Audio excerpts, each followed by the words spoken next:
today is, it's 7 days till Valentine's Day. And I have been thinking about that Valentine's Day for the last couple weeks and wondering where I am with it. Like, it's coming up, and this is the first time that I have not been with somebody in a very long time for Valentine's Day. And I thought, what am I going to do that day? And like, how does that make me feel that I'm not with somebody? And I've been doing that a lot since especially April of last year. I have been introspecting a lot and pulling apart feelings and why. If you know the why, from a standpoint of not staying in the past and ruminating too much, but if you're visiting it just to expose it so that you can get it out and be done with it, grow from it, and then move forward instead of being stuck, then it didn't happen. It didn't happen for nothing. It was a teacher. It taught you something. So, then when you take that and you can teach other people with your testimony, like, I went through this and I'm telling you on the other side, this is what I was able to accomplish, or how much further ahead that I got. It's an awesome thing.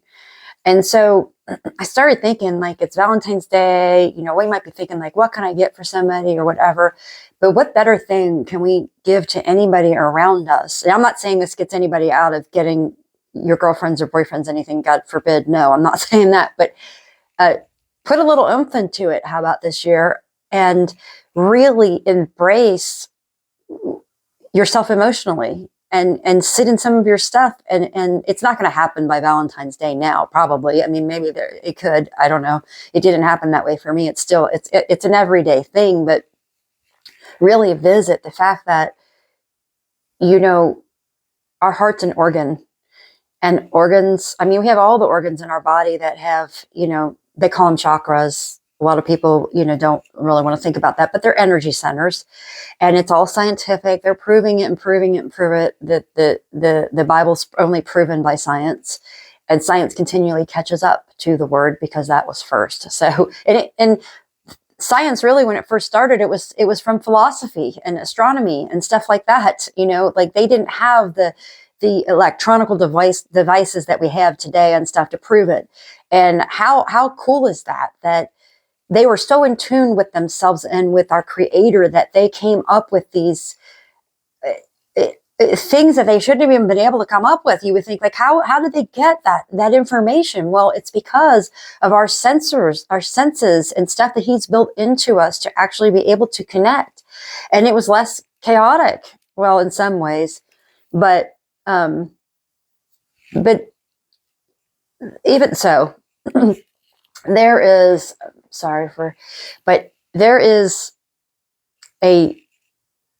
there are keys that Jesus talked about, the keys to the kingdom of heaven.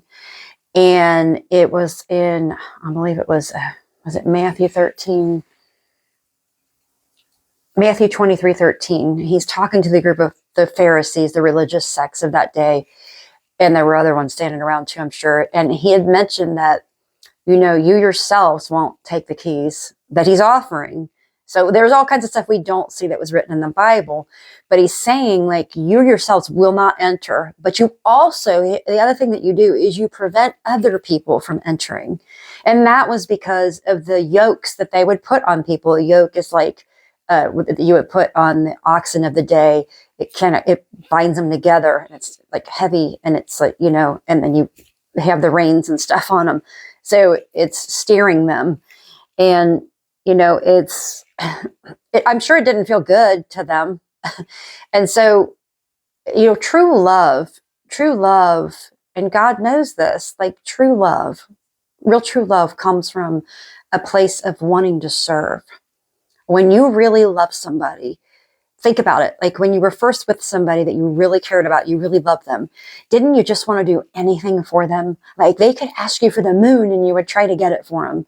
And, you felt so good about it too. And hopefully they were grateful for it. A lot of times I know, like, I mean, I just see interactions and I'm just like, wow, man, if somebody did that for me, I would be so thankful. But you never know what's going on in someone's life that can make them like not seem thankful or whatever. It's just when it's reoccurring, like from the same person, where you just want to say, my God, do you even remember how it was before you found that special someone? Treat them that way every day. And it's just a timely message for Valentine's Day is, to get in tune. And God gave me a word called Heartsight years ago. And it's basically, the word ear is in the word heart. And heart sight is basically when you're listening, when you want to listen and you ask questions, you want to know how someone's doing, you want to know what makes them tick, you want to know what they like, just to get to know them. When you're listening, though, you're listening with, you want the insight from their heart. And you're listening to understand. You're not listening to manipulate, God forbid, because, the narcissistic people out there and people with other disorders that want to control people, they listen to manipulate. But you're actually coming from a real, true, genuine place of, I love you and I want to understand you.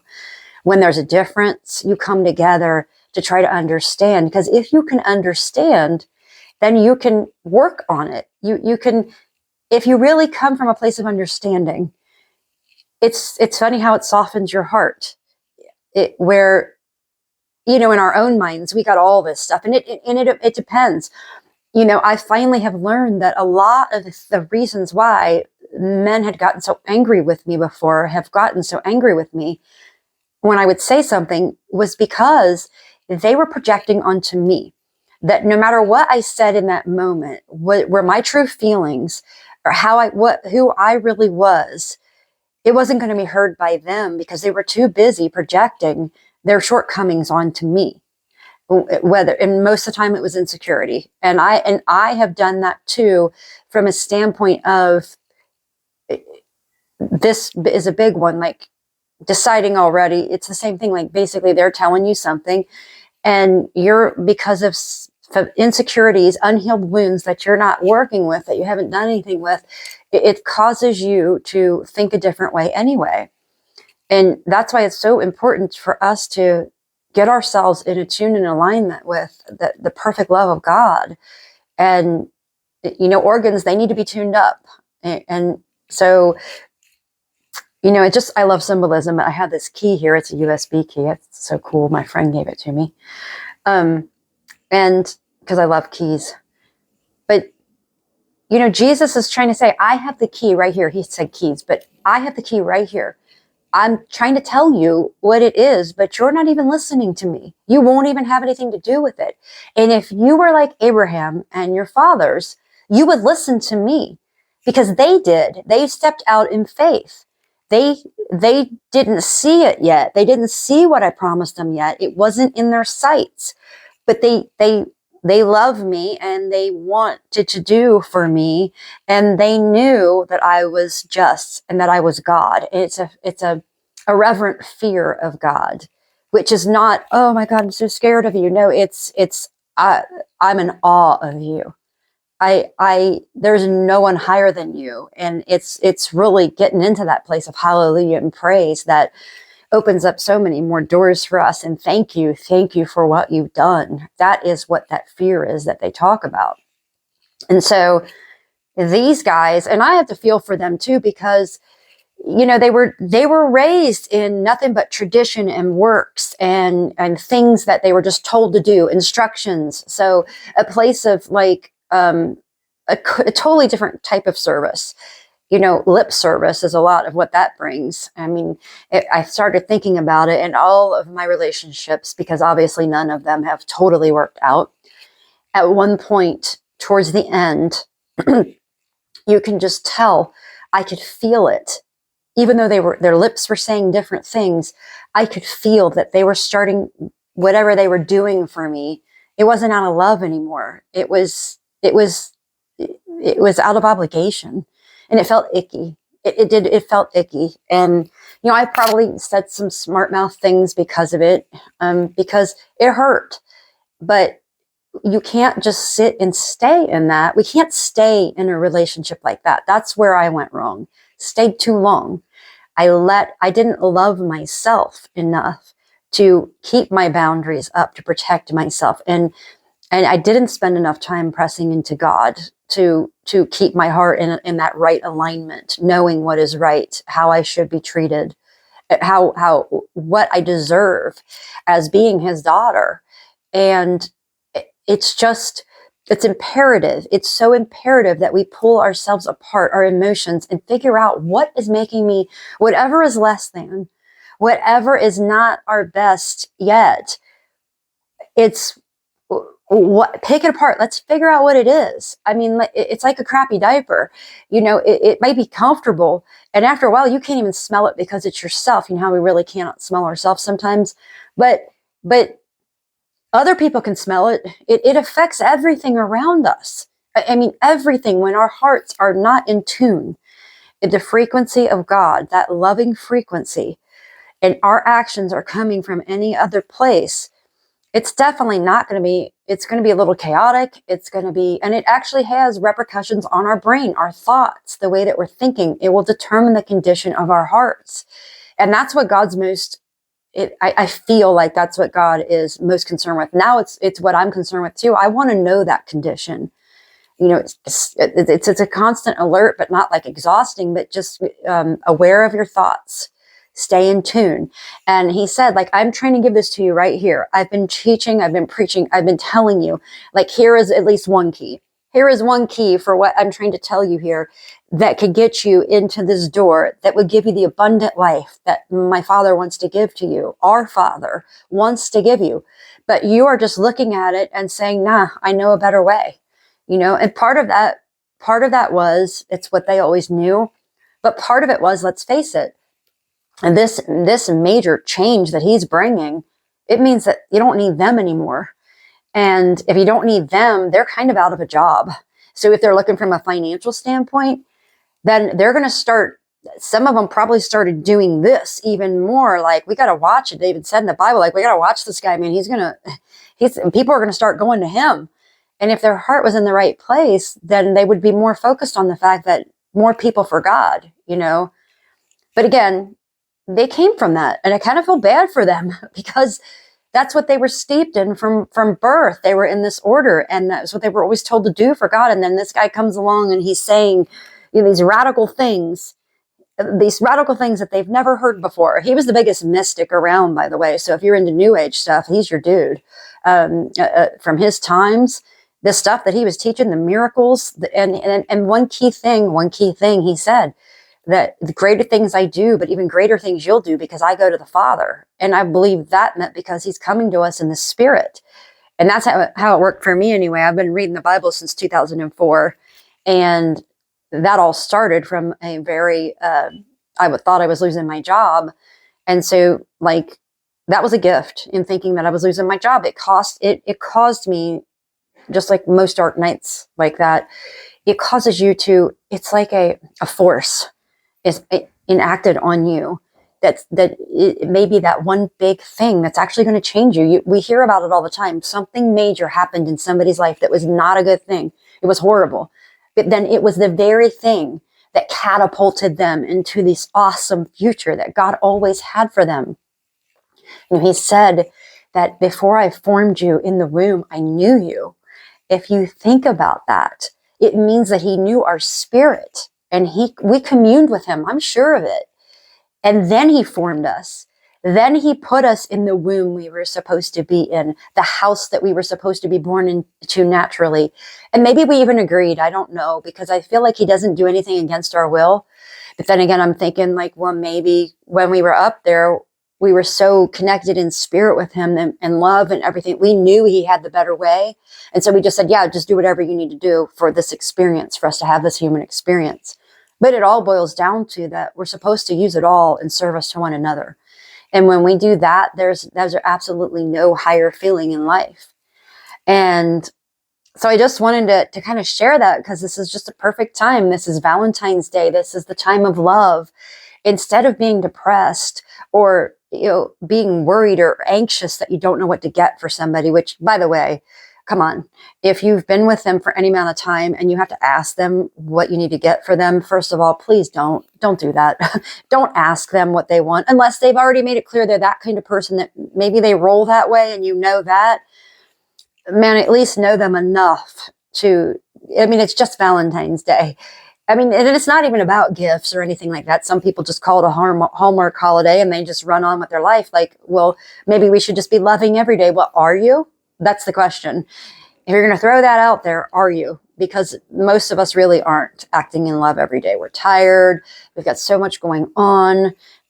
We're short. We get short with each other. The longer that you're with someone, the shorter you might be getting with them.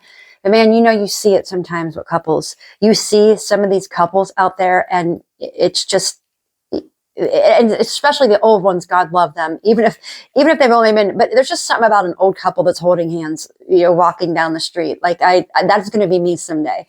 I know it. Not now. For the first time ever, I'm 50 years old and I've decided that just dating is not going to be my thing for a while. I'm really going to focus on where I really have been feeling that God has called me to.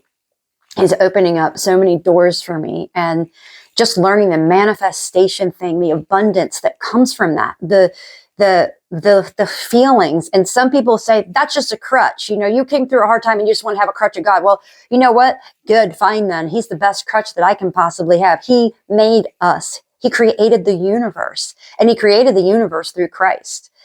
And read about plasma. I mean, I'm learning all kinds of stuff about plasma. And, we have crystals inside of us computers, we're like a human computer. And if you look at the terminology of a computer, it's definitely set up just like the human mind. And it's amazing. It's amazing what the human mind is capable of when you clear the chaos out, when you do a reboot. There's this big, was it deconstruction thing out there, but just make sure you're building back from the truth. And the truth because he promised that he wrote it on our hearts. This is just what I did so many years ago to start. And in 2004, it was, God, I really want to know you. I want to know you and your heart and what you want for me. You created me and I know that you know what's best. And I'm not going to say that it was easy because the Bible is written in a spiritual language. And some people could pick it up and they could get it right away, but that wasn't the case for me. Actually, I was getting very frustrated. And I think my frustration, though, was coming from, we were in a Bible study group, and there was a person in that group that declared himself he knew the Bible, and we could see that. So we probably kind of made him the group leader, and he was happy to step in there. But I really think with the Bible, I don't even like the study Bibles or anything anymore because I feel like it's a personal love book for each one of us. And whatever we need at that time, it's living and active, the word. Whatever we need at that time in our life that we're reading it, it will absolutely just cut down right to the marrow of our soul and get us right where we need to be, as if we will only just look at his word and read it and consume it. It is, there's just so much. And it doesn't matter how many translations of the Bible are out there or the fact that it's missing some books. Start in John. John and Matthew are two eyewitness testimonies if you need to. I really wouldn't start in the Old Testament. That's not how I started. And I think that was good. But if you really delve into it then and you really like it and you want to even go further, yes, you can understand so much about the New Testament when you understand the foreshadow, what came before that. There was always a plan. There was always a plan to save as many of us as possible. And you have to have justice in a perfect kingdom. And there has to be protocol. There has to be ordinances. There has to be covenants. There's so much. And it gets me so excited. It's the only thing I've ever had really this much passion for, like digging into it. I love science and I love the Bible. I love helping people too. That is another passion of mine. I love to help people. I love to encourage people. I love being a cheerleader. The best job for me absolutely, positively would be a mascot. What fun would that be? Number one, not that I usually care about what I do, because I think being bullied in school and all the other things that I was put through, I really don't care now. I have my own sense of style. I do what I want, and I don't have that. I'm the first one on the dance floor. I have no problem with that. But I really do feel like that is like it would be so awesome to do really whatever you wanted, and you're underneath a mask. Oh my goodness, the possibilities are so endless there. And that is going to be on my bucket list. I at least want to be. So if you see this and you have any kind of way for me to be a mascot for at least an event, not downtown either, somewhere in the Cincinnati area, I would love to do it. That would just be a dream of mine. Bucket list. I'm going to write that down. I'm starting a bucket list now. But yeah, I just wanted to it is Valentine's Day, and I just kind of wanted to throw that out there. And I just love I love wordsmithing. I love making up words. I love the fact that there are words inside of words that you don't even think about it. And then all of a sudden, and that's what I was going to say about the Bible is, that I can't tell you how many times I read the same passage, but I didn't get out of it what I got out of it the next time I read it. What I didn't see. I think he purposely hides things. Not hides, but it's concealed maybe until, for such a time as this. Like whatever your timing that you're in. And then you're like, oh my gosh. It might be that you learn something else, and then you learn something else, and then you're getting to that again. And I definitely know there is a difference between translations. I started out in the NIV Bible, which was, to me, it has the red where Jesus talked, and it was easier wording, but I just started seeing some things in it. Once I started moving into the King James, I was like, well, wow, like this. And I go with what feels right in my heart. And I know that is because he wrote it on my heart. He gave that to all of us. It's written on our hearts. We don't really need the Bible, okay? And the Bible is not some sacred book that you can't write in and you can't do anything with. Mine's highlighted. There's stuff written everywhere. I mean, I really dig that thing apart. I have a Bible that's actually my NIV that I first used. It's completely torn up, and written and highlights. I mean, it's not the book. It's never about anything that is an object. An object can just be good for reminding you of something or giving you just a reminder, really. But none of it's needed. He gave us everything inside of us, from like I said, the crystals that are inside of us, the electromagnetic energy, the atoms, that connect with. We can connect. We can Bluetooth to God, but we just got to make sure that we're continually cleaning out those viruses that try to come in and mess up the program that was written. And he wrote the program, though. Our DNA, scientific fact, it can be changed with our thoughts. There are possibilities in our DNA. And he said that, it's said in the Bible that, there are it's not generational curses anymore. I don't even know what I think about original sin. I don't think that that's passed down anymore. But that's a whole nother story. But he said there's no more generational curses, and I believe him. So in saying that, like you don't have to be like your mom or your dad or someone in your family that has bad habits or stuff. The thing is, normally we're a product of our environment. And so it's our environment more than inside. And it just, what can make all of that, everything balance back out, is getting our brains attuned and aligned with God. And he loves us, and that's what he wants for us. And I just think that that's just a perfect message for Valentine's Day. So maybe consider it. If you really want to give the best love to everybody else, and you really want to think about Valentine's Day, love yourself and know who you are and know whose you are, and base it off truth, and let your guide to truth, let your heart guide you. You'll feel it if it's off. If anybody's given you messages, like he said to that group, you won't even take the key, but you keep other people from it too. We've had lots of people that tried to do that to us, and we've done it to ourselves. So I'd rather listen to him Jesus was God's figure of speech, come down to us tangibly is what I say, because his word in the flesh, his figure of speech for us that we could learn from. John and Matthew, two eyewitness testimonies, and any differences there are, I'm just going to throw it out there now. It's no different than watching two different news channels cover the same story. It's different perspectives, and it's written that way for a reason, because we all learn differently. We jive, with people differently, and we see things differently. It's all a matter of our heart. Our eyes are also connected to our brain. The thoughts determine a condition of our heart is what they say. I don't really know, but because in the Bible it does say our heart can think, and they have found neurons in our heart, but they say right now that the neurons don't act like the neurons in the brain, but I think they're going to find out they do. Have a great night, and happy Valentine's Day.